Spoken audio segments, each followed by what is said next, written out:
Häntä puolustaa siinä Simpson. Lehto lähtee ajoon. Ei kuitenkaan pääse korille asti, mutta Minardin kautta pallo Thorntonille. Thorntonin heitto ja se nyt Rannikko siinä taistelee hienosti yritöpuolustusta vastaan. 4 sekuntia hyökkäyskellossa. Ja nyt Aris Thorntoni käy siellä näyttämässä parasta osaa. Täyteen hyökkäystä. Giles antaa Duncanille. Duncan ei lähde vielä kokeilemaan. Pysähtyy, syöttää Gilesille. Giles pyörähtelee. Ohi menee. Saa vielä hyökkäyspäällevy pallon, mutta sieltä menettää pallon ja pallo nyt Antero Lehdolla. Palmi pelaa Korinalle Thorntonille, jota vastaan Samuel Haanpää. Giles lyö pallon käsistä pois, mutta pallo jää Kavenille.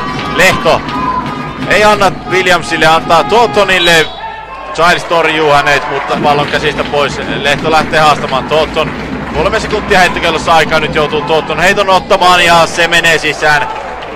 Pallo keskelle ja on päästy pyöräyttämään tämä 3./4. käyntiin myöskin itse pelin osalta. Lehto nyt on ahtaassa paikassa, jättää Thorntonille. Thorntonilla Korinalle Williamsille, hän on selin korin.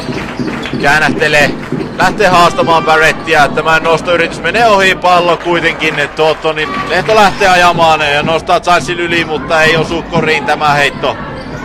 Thorntonille jää kuitenkin pallo. Pekkola täysin vapaana.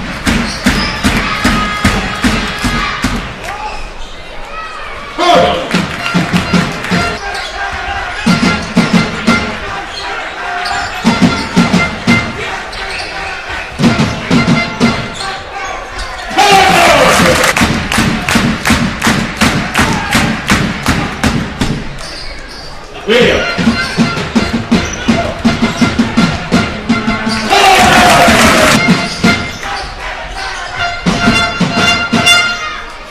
Syöttäjän